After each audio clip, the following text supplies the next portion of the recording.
Greetings, scholars. In this lesson, you will learn how to add and subtract fractions with unlike denominators. Let's get started.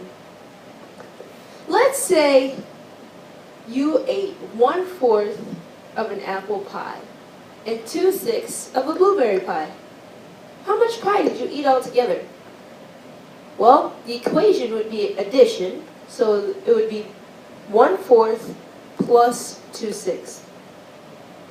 When you look at these, the denominator is 4 and 6, so you cannot add those how they are.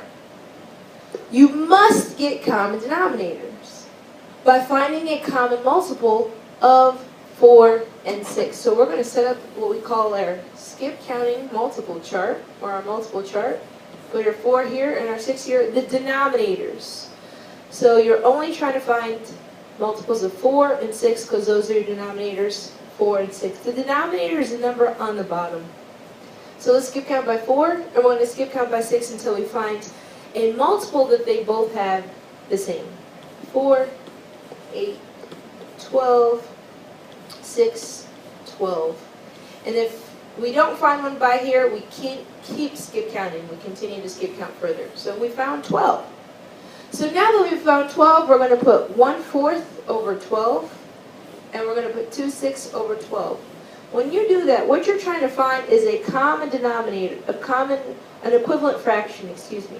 So 1/4 is equivalent to what in twelfths? And 2/6 is equivalent to what in twelfths? So you have to ask yourself, 4 times what is 12? So it'll be times 3. So then you times the 1 times 3, and that's going to give you 3. So 1/4 is the same as 3/12. Now let's get 2/6 over 12. How do you get from 6, the denominator, to 12? Times 2. So what do we have to do to the 4? Times 2. 2 times 2 is 4. If you don't times the numbers, the numerator and denominator, by the same number, it's not going to produce an equivalent fraction. And what you're trying to do is produce an equivalent fraction with the same denominators. So 1/4 is the same as 3/12. You're not getting any more or less. And 2/6 is the exact same as 4/12, except it just has more pieces. Add these together.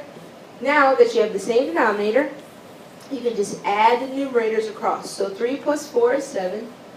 Numerator is the top number, and then the 12 just slides over. So your answer is 7/12 for 1/4 plus 2/6. So when you say how much pie did you eat altogether? 7/12 total amount of pie. All right, let's try this next one.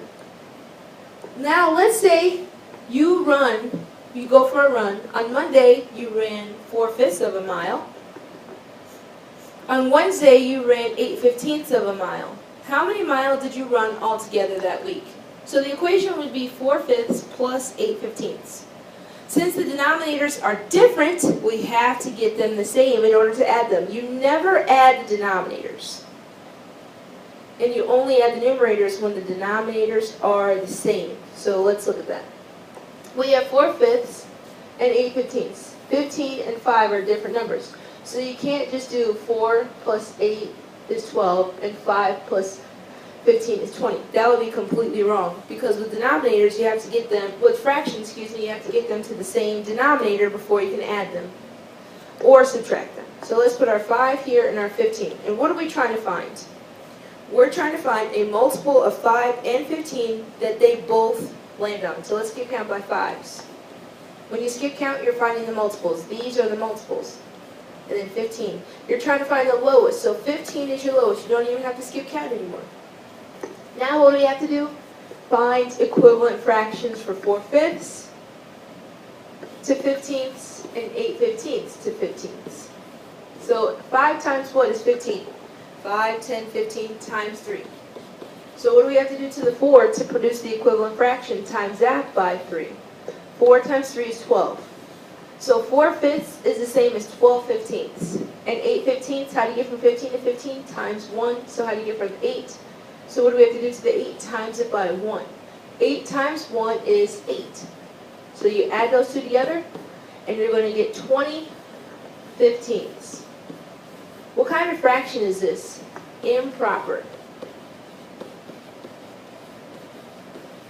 So we have to change it to a mixed number. How many 15s go into 20? 1. 1 times 15 is 15, and how much is left? 5.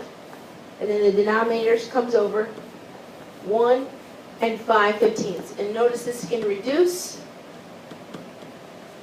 So this is 1 and 1/3.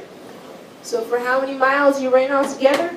You ran a total of 1 and 1/3 of a mile. Okay?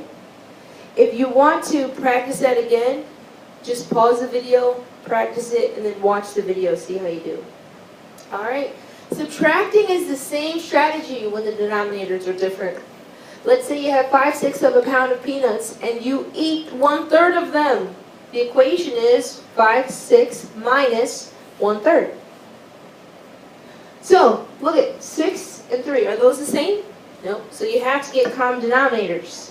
So how do we do that? Well, what do 6 and 3 both land on? 6, 3, 6. And if you can skip count further, you'll see 3, 6, 9, 12 other ones. But what's the lowest? 6. So you circle that 6. They both have that in common. So we have to get 5/6 over to 6. We have to get 1/3 over to 6. Remember, to add and subtract fractions, you have to have the same denominator. How do you get from 6 to 6 is what you want to ask yourself now, times 1. So what do we have to do to the 5? Times it by the same number. Whenever you times a fraction, the numerator and denominator by the same number, you're producing an equivalent fraction. So 5/6 is 5/6, which makes sense. How do you get from 3 to 6? So times 2, what's that multiplication relationship? How do you get from, so what do you have to do to the 1? Times it by 2. What is 1 times 2? 2. So 1/3 is the same as 2/6, except it's in the denominator 6 like we needed, so we could get them the same. Add those, you have 7/6. So again, this is what kind of fraction improper? You can't leave it like this. How many 6's go into 7? 1. 1 times 6 is 6. That's a remainder of 1. And then the denominators comes over. So your answer is 1 and 1/6. And that's your lowest form. You cannot leave an answer improper. Well, the goal is to get it to mixed number. Now, why don't you try this? Dana had 6/8 of a cup of flour. Her recipe called for 1/2 a cup of flour. The equation would be 6/8 minus 1/2, because she had 6/8 flour, but she